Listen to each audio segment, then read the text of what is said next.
तो दोस्तों, उड़ने की आशा के आज के एपिसोड की शुरुआत होती है साइली के सपनों पर लगी एक नई उम्मीद से। वो उस कस्टमर के ऑफिस पहुंचती है जिसने उसको एक अर्जेंट सैंपल ऑर्डर दिया था। ऑफिस के बाहर खड़ी वो बप्पा से प्रार्थना करती है कि बस इस बार उसका काम बन जाए और क्लाइंट को उसके सैंपल पसंद आ जाए। उसकी आंखों में एक नई शुरुआत का सपना होता है। दूसरी तरफ अंदर साइली इंतजार कर रही होती है और तभी वो आदमी आता है। तो साइली पूरे प्रोफेशनल अंदाज में अपना परिचय देती है और बड़े ही गर्व के साथ अपने बनाए हुए खूबसूरत सैंपल्स उसके सामने रखती है। लेकिन वो आदमी बड़े ही बेपरवाह अंदाज में कहता है कि वो तो इस ऑर्डर के बारे में भूल ही गया था क्योंकि उनका इवेंट पोस्टपोन हो गया है और अब उसे इन सैंपल्स की कोई जरूरत नहीं है। ये सुनकर साइली के चेहरे से सारी खुशी एक पल में गायब हो जाती है। वो उन्हें समझाने की कोशिश करती है कि उसने ये सब सिर्फ उसके ऑर्डर पर ही बनाया है और वो कम से कम इनके पैसे तो दे दे। लेकिन वो आदमी साफ मना करता हुआ नजर आता है। वो कहता है कि जब इवेंट ही नहीं है तो वो इन सैंपल्स का क्या ही करेगा, और जब वो इन्हें ले ही नहीं रहा तो पैसे क्यों दे। फिर वो बड़ी ही आसानी से कहता है कि उसे सैंपल बहुत अच्छे लगे और अगर भविष्य में कुछ होता है तो वो उसे जरूर बताएगा। इतना कहकर वो वहां से निकल जाता है। इधर अकेली खड़ी साइली के दिल में एक गुस्सा और एक बेबसी होती है। वो सोचती है कि कैसे लोग दूसरों की मेहनत और काम की जरा भी कदर नहीं करते।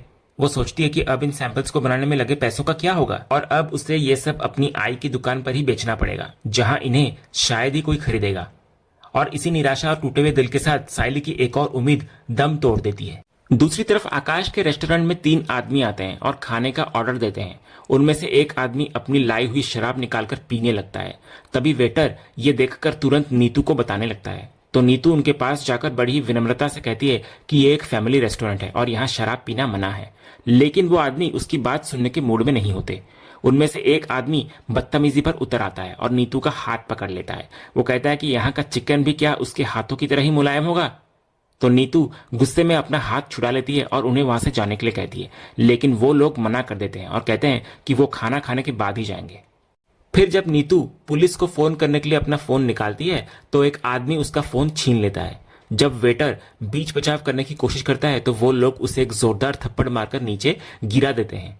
माहौल अब और भी ज्यादा तनावपूर्ण और खतरनाक हो चुका होता है। तभी इतने में आकाश वहां आता है। वो उस आदमी के हाथ से नीतू का फोन छीन लेता है और पूछता है कि यहाँ क्या हो रहा है।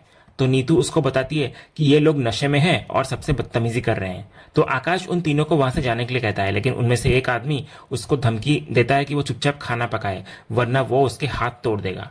तो ये सुनकर आकाश का गुस्सा भड़क उठता है। वो एक एक करके उन तीनों की पिटाई करता है और उनमें से एक का कॉलर पकड़कर पूछता है कि वो कौन है और यहाँ क्या कर रहा है। जब वो वेटर से पुलिस को बुलाने के लिए कहता है तो वो गुंडा डर जाता है और सब कुछ उगल देता है। वो गुंडा बताने लगता है कि उन्हें किसी ने पैसे दिए थे इस होटल को बदनाम करने और नीतू मैडम को डराने के लिए।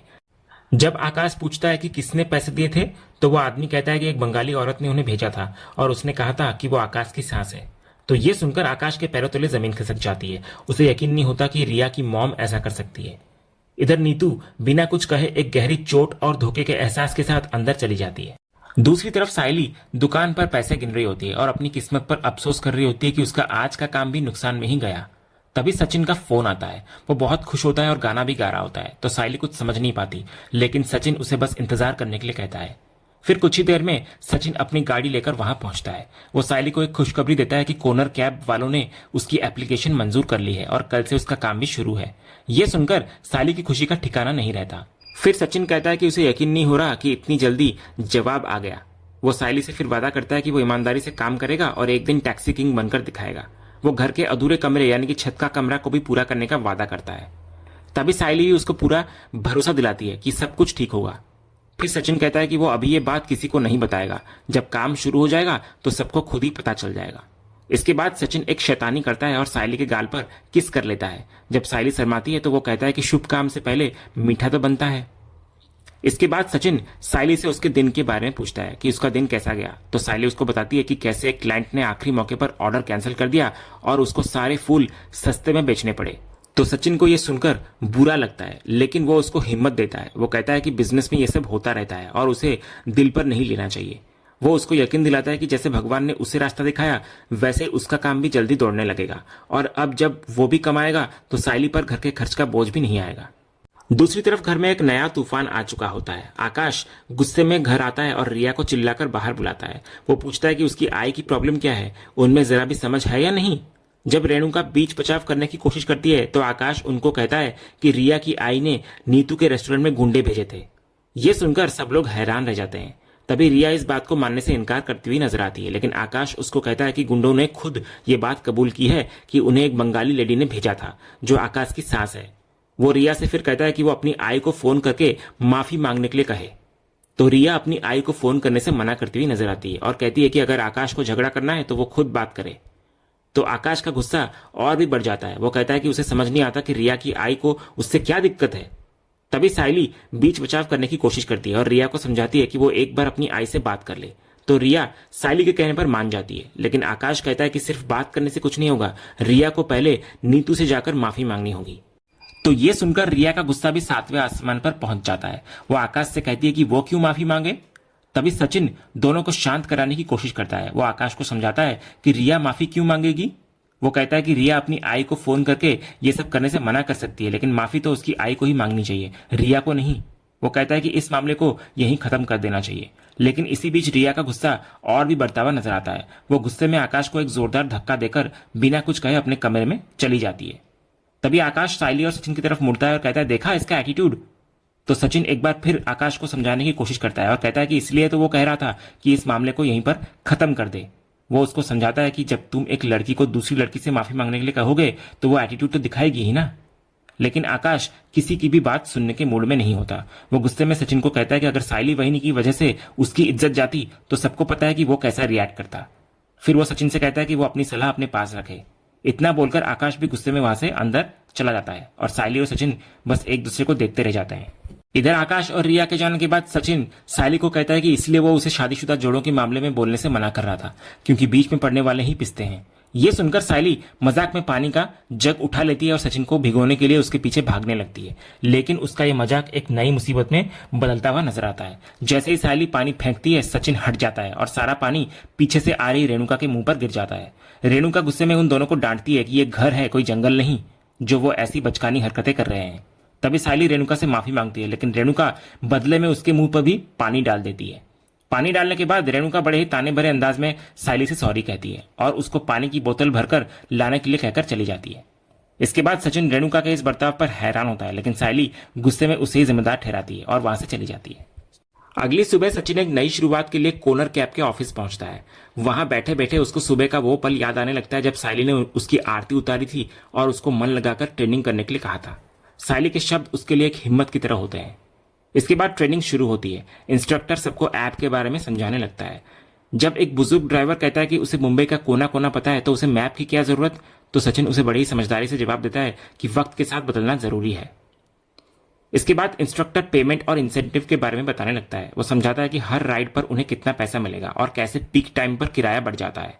वो ये भी कहता है कि अगर कोई दिन में 10 राइड पूरी करता है तो उसे 200 रुपए का इंसेंटिव भी मिलेगा। तो सचिन अपने दिमाग में सारा हिसाब लगाता है।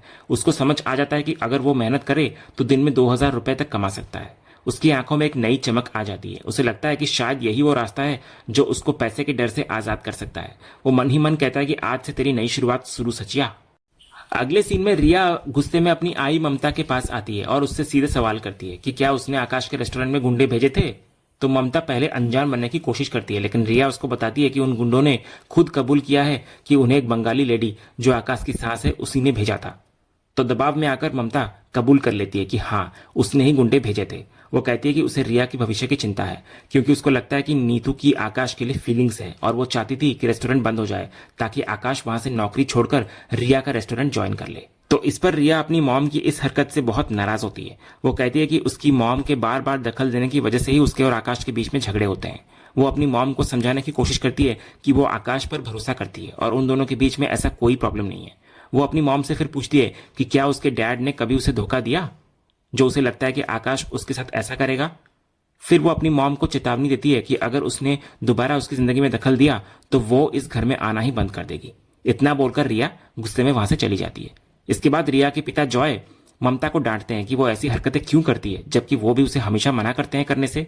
दूसरी तरफ सचिन के अड्डे पर एक छोटा सा जश्न चल रहा होता है। साइली और सचिन के दोस्त वहां उसका इंतजार कर रहे होते हैं। तभी सचिन अपनी गाड़ी लेकर वहां पहुंचता है जो गुब्बारों से सजी हुई होती है। वो खुद भी साफ सुथरे कपड़ों में होता है, एकदम टिप टॉप। आकर वो कहता है कि अब वो कोनर कैब का ड्राइवर है तो चकाचक तो लगना ही पड़ेगा। फिर वो अपने दोस्तों को ट्रेनिंग के बारे में बताने लगता है कि कैसे उसे ऐप चलाना सिखाया गया। उसके दोस्त भी उसको हिम्मत देते हैं कि उसे अब लगातार काम मिलेगा। इधर सायली भी उसकी इस नई शुरुआत के लिए बहुत खुश नजर आती है। सचिन कहता है कि उसे लग रहा है कि अब धीरे धीरे सब कुछ ठीक हो जाएगा, क्योंकि अब उसे टाइम पर सवारी भी मिलेगी और इंसेंटिव भी। ये सुनकर सचिन के दोस्त गाना लगा देते हैं और सब मिलकर खुशी से नाचने लगते हैं। इसके बाद सचिन सायली को भी अपने साथ डांस करने के लिए खींच लेता है और वो दोनों भी उस खुशी में शामिल होते हुए नजर आते हैं। एक तरफ जहां घर में रिश्तों की उलझनें बढ़ रही थी, वहीं दूसरी तरफ सचिन और सायली के लिए ये एक नई खुशियों भरी सुबह थी। तभी इतने में सचिन के दोस्तों को राइड का कॉल आता है और वो सब वहां से निकल जाते हैं। इसके बाद सचिन गाड़ी से एक गुब्बारा निकालता है और सायली के साथ मिलकर उसको हवा में उड़ा देता है। दोनों ऊपर उस गुब्बारे को देखते हैं और सचिन कहता है, देख रही है तू बाइको, कैसे हम लोगों की उड़ने की आशा वापस से उड़ान भर रही है। सायली भी कहती है कि मैंने कहा था ना कि बप्पा हमेशा हमारे साथ है। और इसी उम्मीद, इसी विश्वास और एक नई शुरुआत की इस खूबसूरत तस्वीर के साथ यह एपिसोड यहीं खत्म होता है। तो दोस्तों, आपको आज का ये अपडेट कैसा लगा, अपनी राय हमें कमेंट बॉक्स में जरूर बताएं। अगर आपको ये वीडियो पसंद आया हो तो वीडियो को लाइक और शेयर जरूर करें और उड़ने की आशा के आने वाले रोमांचक ट्विस्ट एंड टर्न्स जानने के लिए हमारे इस चैनल को सब्सक्राइब करना ना भूलें। मिलते हैं अगले वीडियो में, तब तक के लिए धन्यवाद।